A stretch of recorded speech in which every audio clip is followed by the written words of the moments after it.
كرة القدم فيها المفاجآت، بزاف ديال المفاجآت، ولكن الا جينا حللنا اكبر المفاجآت اللي وقعوا في الكرة غنلقاوهم في الغالب فراقي اللي لعب معاهم الزهر في شي مسابقة وطاحوا في مسار فراقي ساهلين نسبيا وخدماتهم الظروف باش يحققوا المفاجأة. ولكن هادشي اللي وقع للمنتخب المغربي في كأس العالم 2022 كما قال ديدييه ديشام مدرب منتخب فرنسا براسو صعيب نعتبروه مفاجأة. الفرقة اللي طاحت في أصعب جروب في البطولة خرجت منه بأقوى دفاع وأكبر عدد ديال النقاط بين المنتخبات المشاركة كاملة، ثم حطتها القرعة مع أقوى المرشحين للبطولة إسبانيا والبرتغال، واخا هكا قدرت تغلبهم وتدوز النصف النهائي كأس العالم. هذه ماشي مفاجأة، هذه نتيجة ديال خدمة دارت لسنوات وخلت المغرب يطور من مستوى اللاعبين المغاربة والفرق المغربية اللي قدروا في السنوات الأخرى يستحوذوا على أغلب المسابقات القارية، وهذا الشيء بدوره أثر على المنتخبات الوطنية ذكورا وإناثا. هاد العام بطل دوري ابطال افريقيا كان مغربي، بطل كاس الكونفدراليه كان مغربي، منتخب الفوتسال حقق انجاز تاريخي بتاهله للربع النهائي كاس العالم 2021. تبعوا انجاز المنتخب النسوي اللي ولا اول فريق عربي كيتاهل لكاس العالم، ثم الانجاز الاكبر ديال المنتخب المغربي. وراء هاد الانجازات كاملين كاينه قصه في عمرها تقريبا 20 عام، قصه فيها بزاف ديال الكواليس ديال الخدمه وديال الاستثمار والتخطيط باش نقدروا نوصلوا لهذا المستوى.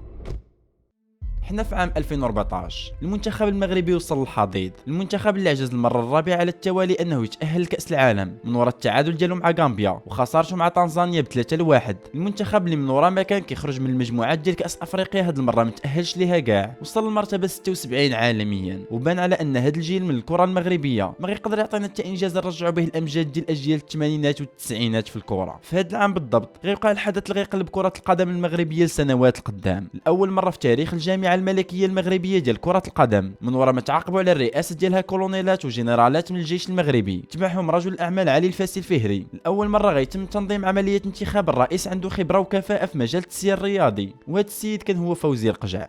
القصه ديال فوزي القجع والمسار ديالو في هذا المجال ديال التسيير الرياضي كان ملهم واستثنائي. فوزي اللي كان البروفيل ومجال التخصص ديالو هو التسيير المالي الفينانس، ولا اصغر مدير ديال الميزانيه في المغرب في 2011. كانت عنده قصه نجاح كبيره ديال التسيير مع فريق المدينه الام ديالو نهضه بركان. القجع انضم لاداره التسيير ديال نهضه بركان في البدايات ديال عام 2000، الوقت اللي كان فيه الفريق في دوري الهوات في المغرب حتى واحد ما كيعرفو، والبنيه التحتيه اللي عنده اقل ما يقال عنها هي انها كارثيه او ما كايناش كاع. القجع اذا قرر يعاون النادي بالمعرفه اللي عنده في مجال الخبره ديالو اللي هو الفينانس، بحيث خدم على ترشيد النفقات ديال الفريق والمساهمه في بناء استراتيجيه طويله المدى باش يحسن البنيه التحتيه التكوين والتطور ديالو في المستقبل. ومن وراء 9 سنين في عام 2009 بفضل الخدمه ديالو والكفاءه اللي بين عليها وحتى التطور السريع ديال المشروع اللي بدا في الفريق، فوزي القجع تعين رئيس ديال نهضه بركان بكاع الفروع ديالو. وهنا فين غتبدا الفتره الذهبيه ديال الفريق، فمن وراء ما قدر يطلع به للدرجه الاولى ديال البطوله في عام 2013 القجع قاد النادي ديالو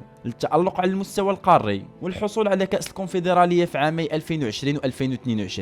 إذا باش نرجعوا للقصة ديالو مع الجامعة، من بعد التعيين ديالو في عام 2014 على رأس الجامعة الملكية ديال الكرة، القجع لقى الكرة المغربية في أسوأ الأحوال ديالها، غياب 16 عام على كأس العالم، 5 نسخ كارثية من كأس أفريقيا من وراء الإقصاء ديالهم في دور المجموعات في 4 منها، ثم عدم التأهل لها كاع في عام 2010، زيد عليها الإقصاء ديال المنتخب من نسخة 2015 اللي رفض المغرب ينظمها بسبب خطر انتشار مرض إيبولا. إذا اول حاجه دار القجع هي انه حط الاولويات ديالو والحوايج اللي خاص تبدا الخدمه عليها قبل اي حاجه اخرى. اول ساس كان هو التكوين، ففوزي القجع عاود رجع الاهتمام بشده باكاديميه محمد السادس اللي كان فتحها جلاله الملك، وعين المدرب ناصر لارقيط على راس الاداره التقنيه ديالها. هذه الاكاديميه غتخرج لنا من بعد لعابه بحال يوسف النصيري، عز الدين اناحي ورضا التقناوتي. القجع ايضا ركز على تحسين الصوره ديال المغرب على المستوى العالمي من خلال استثماره في البنيه التحتيه ديال الرياضه في البلاد، وايضا تقويه النفوذ ديالها وسط الفيفا والاتحاد الافريقي. ايضا الحاجه اللي غتعاون بزاف فوزي القجع يدير الخدمه ديالو ويحط الاستراتيجيه ديالو كما بغى على ارض الواقع، هي الدعم الكبير اللي كان عنده من جلاله الملك، الشيء اللي كان كيحل ليه كاع البيبان باش يطبق الافكار ديالو.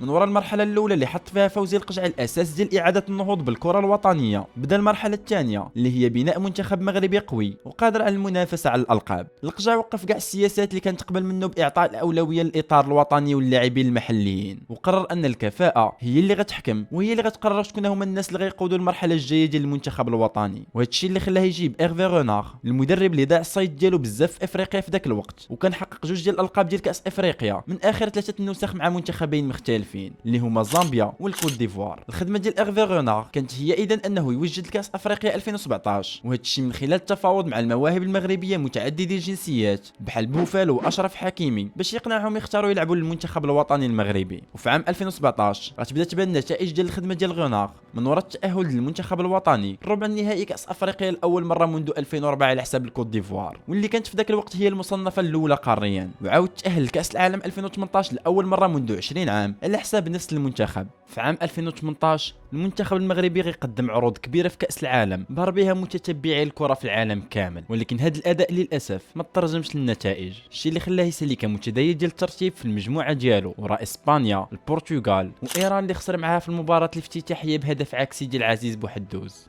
جات 2019 والمغاربه كاملين معلقين امل كبيره على المنتخب ديالهم ومتاكدين بانه غيكون احد اكبر المرشحين للفوز بالكاس الافريقيه اللي خداها مره واحده في التاريخ ديالو. ولكن الصدمه غتكون هي مرور المنتخب بصعوبه من المجموعه ديالو اللي كانت كتضم ناميبيا، كوت ديفوار وجنوب افريقيا، والاقصاء ديالهم المفاجئ ضد منتخب البنين في ضربات الترجيح. وهذه كانت هي نهايه الرحله ديال رونار مع المنتخب المغربي. هذا الشيء ما هزش غير الثقه ديال الشعب المغربي اللي كان عاد بدا كيعاود يثيق في المنتخب ديالو، ولكن حط المشروع كامل ديال فوزي القجع مع حط تساؤل واش فعلا غينجح مع المنتخب المغربي كما دار مع نهضه بركان ولا لا. الخليفه ديال ايرفي كان هو مدرب اخر معروف على الساحه الافريقيه، وهنا كندويو على البوسني وحيد حليلوزيتش. البدايه ديال وحيد مع المنتخب كانت جد مبشره، فرغم ان الاداء والسكسي فوتبول اللي كان معروف بها المنتخب ما بقاتش، ولكن هذه المره النتائج كانت حاضره وقدر المنتخب المغربي يتاهل بسهوله لكاس افريقيا والكاس العالم 2022 في قطر. وهذا الشيء نيت اللي كان باغي الشعب اللي يمل من الاداء بدون نتائج، ولكن الشخصيه ديال حليلوزيتش وليغو ديالو خلاها بسرعه يتصادم مع النجوم الكبار ديال المنتخب اللي بسبب هذا الشيء ولا منقوص من الخدمات ديال اكبر النجوم ديالو حكيم زياش، نصير مزراوي وامين حارث. زيد عليها التصريحات ديالو المثيره للجدل بحال فاش قال انه فاش كيشوف اللعابه ديال البطوله الوطنيه كيبانوا ليه بحال كيلعبوا شي رياضه اخرى من غير كره القدم، والتصادم ديالو مع الصحافه المغربيه في مرات كثيره. هذا الشيء كامل بالاضافه للاقصاء ديال المنتخب من ربع نهائي كاس افريقيا خلى الجامعه تاخذ ريسك كبير وتقيل واحد حليلوزيتش اشهر قليله فقط قبل بدايه المونديال. والخليفه هذه المره كان هو وليد الركراكي اللي عاد جاي من انجاز اسطوري مع الوداد بفوزه بثنائيه البطوله ودوري ابطال افريقيا ووصوله لنهائي كاس العرش. في 3 شهور فقط وليد الركراكي يقدر يرجع كاع اللعابه اللي كان عندهم مشاكل مع المنتخب ولا مع المدربين اللي فاتوا. واكثر واهم من هذا الشيء هو ان الكفاءه اللي كيتمتع بها في التواصل واللغات الكثيره اللي كيدوي بها خلاه يعرف يخلق جو عائلي في وسط المنتخب، الشيء اللي هو نيت كيقول انه كان سر النجاح ديالو. حاجه اخرى خلات وليد ينجح مع المنتخب هي انه كيعرف مزيان اللعابه وفايد داز من نفس التجربه ديالهم فاش كان هو لعاب ديال المنتخب ووصل معاه لنهائي كاس افريقيا 2004،